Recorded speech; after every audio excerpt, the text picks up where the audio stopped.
कि राहुल गांधी आज बिहार दौरे पर है तो बेगूसराय में नौकरी तो पलायन रोको यात्रा कर रहे हैं। वहीं पटना के एसके मेमोरियल हॉल में संविधान सुरक्षा सम्मेलन में हिस्सा लेंगे। इसके बाद कांग्रेस प्रदेश कार्यालय में अपने नेताओं के साथ बैठक करेंगे। इस यात्रा को लेकर बीजेपी जेडीयू सवाल खड़े कर रही है तो राजद के प्रदेश प्रवक्ता मृत्युंजय तिवारी ने कहा कि राहुल गांधी बिहार आ रहे हैं तो विरोधियों को बेचैनी क्यों है। कहीं ना कहीं राहुल गांधी और तेजस्वी यादव की जोड़ी से ये लोग परेशान हैं। वहीं इंडिया गठबंधन में चेहरे को लेकर कंफ्यूजन के सवाल पर कहा कि कोई कंफ्यूजन नहीं है। 2020 में भी तेजस्वी यादव के नाम पर चुनाव लड़ा और 2025 में भी तेजस्वी ही चेहरा है। हर पार्टी के नेता बिहार में चुनावी वर्ष है, सब लोग आ रहे हैं, इसमें हर्ज क्या है कि राहुल गांधी जी भी कांग्रेस पार्टी के अपने कार्यक्रम में आ रहे हैं। विरोधियों को बेचैनी क्यों हो रही है?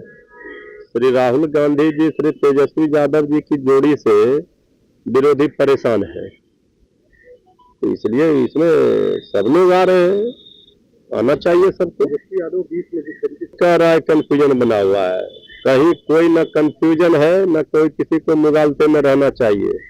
बिहार में तेजस्वी यादव जी इंडिया गठबंधन का मुख्यमंत्री का चेहरा 2025 के विधानसभा चुनाव में भी है।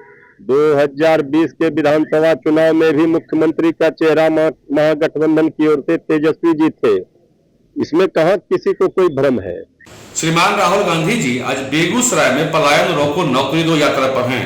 शायद जनाब को नहीं मालूम है कि बेगूसराय में नौकरी और रोजगार की स्थिति क्या है। बरौनी रिफाइनरी के विस्तारीकरण से मात्र वहां 20,000 नई नौकरियों का सृजन हुआ।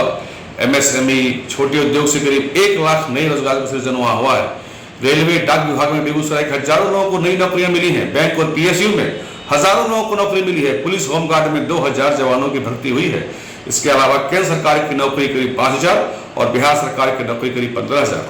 दरअसल राहुल गांधी जी आपको यह बताना चाहिए कि यूपीए का जो शासनकाल था इस देश में तो बेरोजगारी दर थी 6%, जो कि आज की तारीख में एनडीए के शासन में 4% से कम है। खाली आप लोगों का काम रह गया है झूठ का पुरिंदा बनाना, अफवाह फैलाना। तो हर पार्टी के नेता बिहार में चुनावी वर्ष है, सब लोग आ रहे हैं। और इस पूरे खबर पर अधिक जानकारी के लिए हमारे साथ कृपा शंकर पटना से जुड़ेंगे, उनसे अधिक जानकारी लेंगे। तो बता दें कृपा शंकर हमारे साथ नहीं जुड़ पा रहे, हमारे साथ इस वक्त सुदेंदु रमन पटना से है। जी सुदेंदु, बताएंगे राहुल गांधी की पदयात्रा है और उसमें राजद और बीजेपी कहीं ना कहीं आमने सामने नजर आ रही है, क्या कहेंगे? देखिए, सबसे बड़ी चीज तो कीर्ति ये है कि राहुल गांधी की जो आज प्रस्तावित जो यात्रा थी, जहां 6 किलोमीटर उनको जाना था, राहुल गांधी महज 2 किलोमीटर चलकर इस यात्रा को उन्होंने बेगूसराय में समाप्त कर दिया। तो विपक्ष कहीं ना कहीं जो है, क्षमा करें, सत्ता पक्ष जो है कहीं ना कहीं अब इसको लेकर हमलावर है। उन्होंने कहा है कि पलायन रोको नौकरी दो। ये कौन सी यात्रा कर रहे हैं? जो जदयू के राष्ट्रीय कार्यकारी अध्यक्ष हैं संजय झा ने कहा है कि इनको बिहार से कोई मतलब नहीं है, इनको इन सब चीजों से कोई मतलब नहीं है। आज भी 55 की उम्र हो चुकी है इनकी, और 15 साल से लगातार तैयारी ही कर रहे हैं। आखिर कौन सी तैयारी कर रहे हैं?